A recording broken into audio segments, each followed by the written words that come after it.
I'm all out of watermelon this morning, so an apple it is. These envy apples are pretty good as well. So this morning I've got to get back on track too, because you'll remember on this walk from Dockyard to St. George's, I left off at Somerset Village and then I did all kinds of diversions to cop match, a quick nip here and a quick nip there. And now it's time to get back to Somerset Village and continue my walk to St. George's. I think today I'm going to get as far as Somerset Bridge. So let's get started. So I'm going to walk up the hill to Laurel Lane. That's what I'm going to do because I want to show you the route that I used to walk as a child from home to school every morning. So let's go. So here we are back on Beacon Hill Road. I don't know how many times I've had you on this road with me already, but yeah.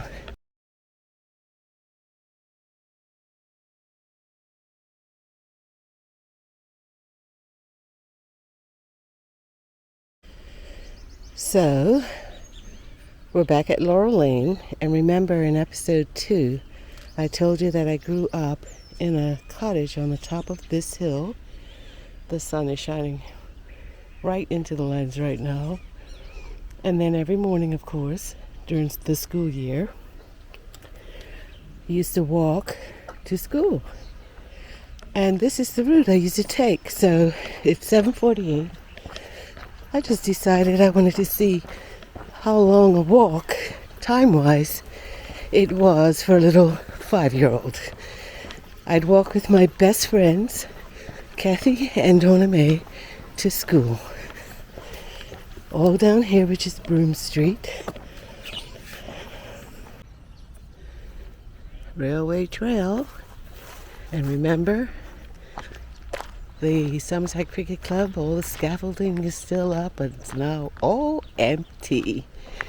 This is the Railway Trail, which takes us probably only a couple of hundred yards, 250 yards at the most, and brings us out onto Scotts Hill Road, where West End School is located.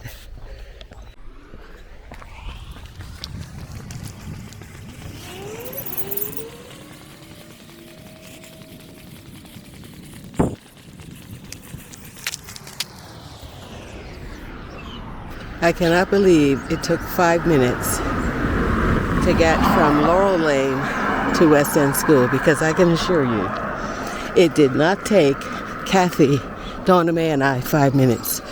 We would be at least 20 dilly-dallying along the way. So funny. You have got to love the colors of the Bermuda houses. Just check these colors out.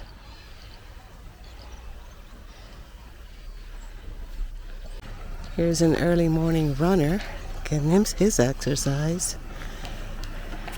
Morning!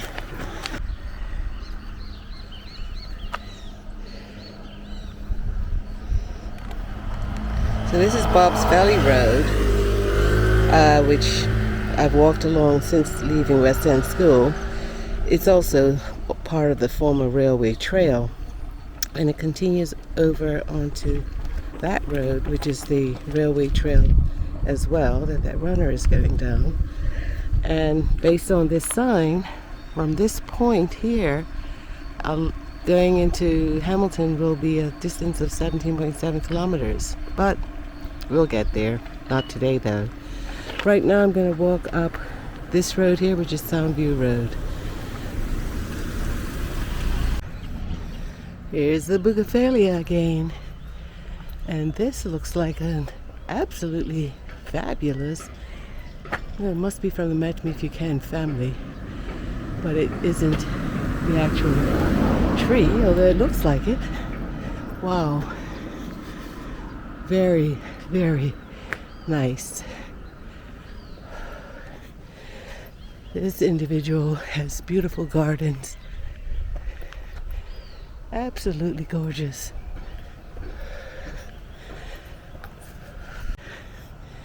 This is the bougainvillea color that I personally love. But look at this landscaping. It is gorgeous.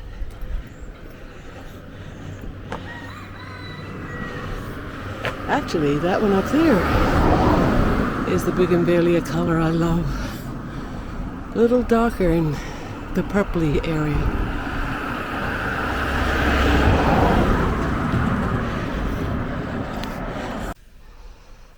Just capturing some more of Bermuda's neighborhoods and the cottages and houses and colors.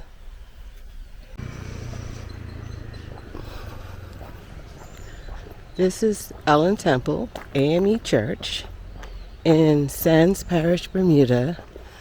I don't know when it was founded, but I know that my great-great-great-grandfather was one of the co-founders. Now, he is someone who was born somewhere around 1795, born into slavery in this country, but became a free man. I can't name any of the other co-founders at this point, but George Samuel Lambert was definitely one of them. Allen Temple, AME Church. Well, this pawpaw tree, I guess, decided to just grow wild along the roadside. Interesting. Here's another cluster of pretty houses in Bermuda. And we're also coming up on the main road. I think I'm going to sit here for a minute and just watch the traffic that's going off to work in the city of Hamilton. Currently at the intersection of Soundview Road and Somerset Road. Here they all go. Here's my favorite bougainvillea color again. The bougainvilleas are definitely in full bloom this summer. It's a plant that I could never get to grow, but nevertheless, here it is. Under the shade of the Poinciana tree. Nice little, very shady sitting area outdoors.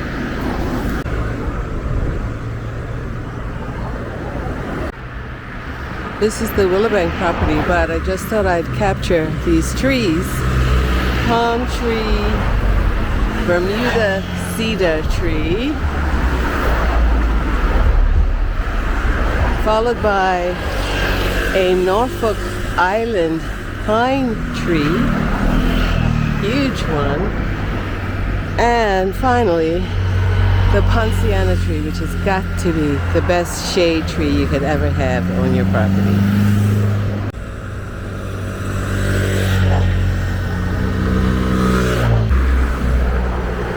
So how are you enjoying episode 5 so far? Hopefully you are enjoying it. Let me know down in the comment section. This is the main road of Somerset.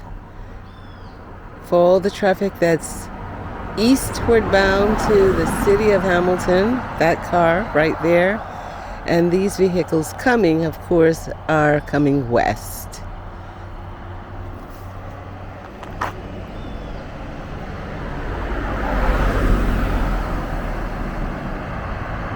Today's trash truck day in the West End.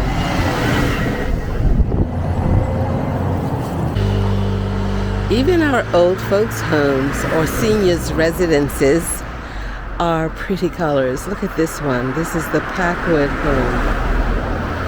Very, very pretty. This water area is known as Ely's Harbor. It's all part of Ely's Harbor.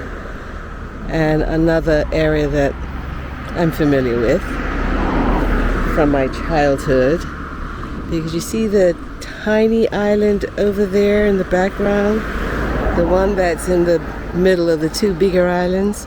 That is an island that my grandmother used to take her whole, let's say, tribe of grandchildren to, and we would spend the night and have cookouts and everything else. So back in those days, your sole grandmother by herself did not have a problem carting 12, 13, 14 grandchildren for an overnight camp. Can you imagine? Of course, there are still remnants of Cup Match up. It's only the Monday after Cup Match after all. And there are the colors of the champions, Somerset, red and blue. Whew. This is a good little track uphill.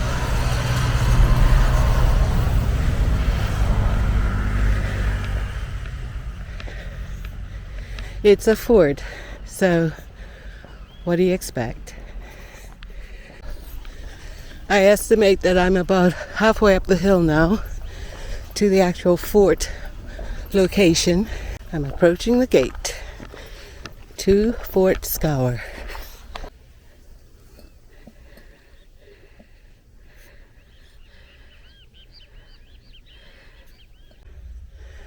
A little history of Fort Scaur.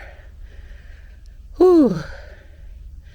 In the mid-19th century, Britain realized the strategic importance of Bermuda as a base in the Western Atlantic, since relations with the United States were uncertain. Hence, there were a number of forts constructed on this island all over the place. But Fort Scaur was just one of them. The design of Fort Scaur is a style called the Prussian system, developed by German engineers in the early 19th century. Features of this style include a polygonal shape and the addition of a caponniere or blockhouse to guard the rear of the fort. Fort Scaur is interesting in that it was built at a time when advances in gun design were making traditional forts obsolete. As a result, it is a hybrid design, combining traditional features with new ideas, such as emplacements for disappearing guns. It is also designed to be nearly invisible from land or sea. Here's another view looking out toward the west. Okay, I'm actually leaving the fort building at the moment. And instead of going back down the hill to the main road, as I said before, I'm going to go through the little trail down to the old railway trail. So I'm going to be going in this direction toward looking out to the east. I'm definitely off the beaten track. Ah, gosh, but it's nice and cool in here though. Yep. Believe it or not, I feel like I've been walking forever, but I've actually only racked up 3,588 steps. So been walking probably for about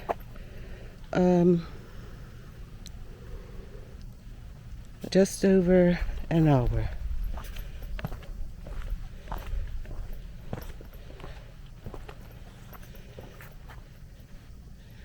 So I'm heading down here.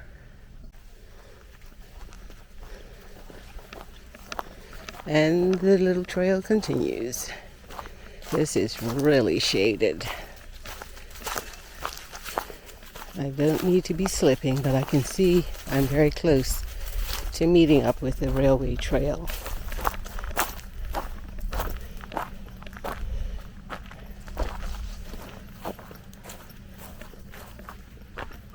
That actually only took a couple of minutes to get from the top of the hill at Fort Scaur down here to the railway trail. So we continue. So here's an interesting signpost along the railway trail telling you all about the regulations of fishing, or what's allowed and not allowed in Bermuda, and also showing the following species that are fully protected.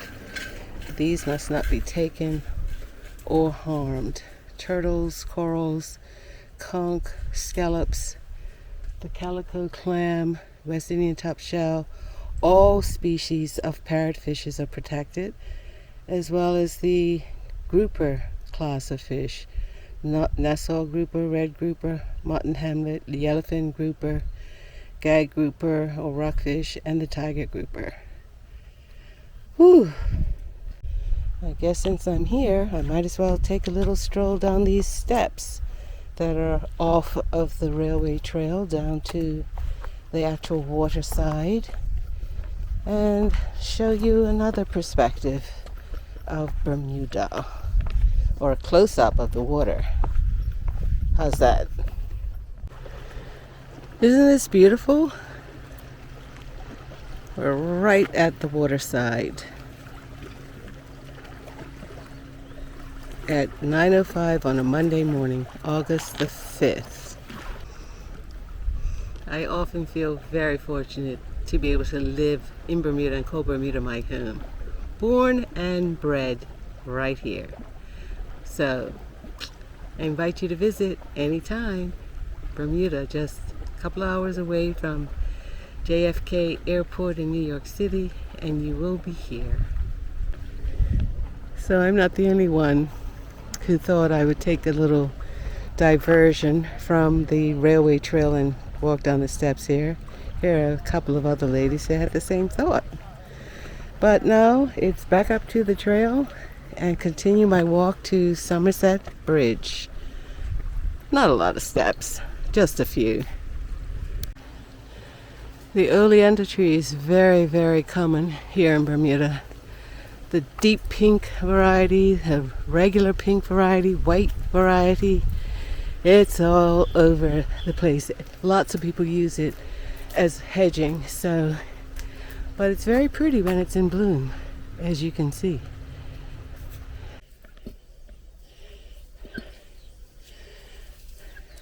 My sister Jolene cannot stand all the feral chickens that are currently overpopulating Bermuda and her property. So I'm getting to the end of the railway trail, at least this portion of it, and if I was to go that way, just off to the right, I would join up again with the main road where the stop sign is, but I'm going to continue down here, which is where the original railway would have traveled. These blocks of cement are evidence of that history, coming all through here and down to the bay, which I will show you in a minute. So the trail that I just exited from would have come down, the old railway trail would have come down to this area here and have gone, the train itself would have gone on the tracks across this little bay on these big pylons that are built out there and continued on its way. Just a little extra information. Anyway, the train, known as the old Rattle and Shake, operated from 1931 to 1948. It used to come from St. George's Station in the east to the Somerset Station in the west. So this pretty much concludes my walk for today, but before I go, I want to let you know that that little bridge over there is Somerset Bridge, the smallest drawbridge in the Western Hemisphere.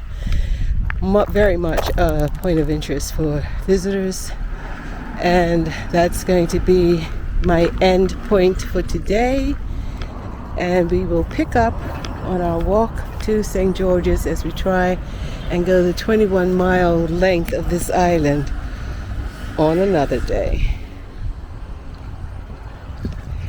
That is Somerset Bridge.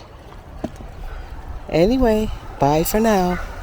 I'm gonna stop into Robinson's Marina and get myself a nice cool water because I'm hot, as was to be expected. Then I'm gonna catch a bus back to Somerset Village, pick up the car, and go home. It's been great, folks. I hope you enjoyed the walk.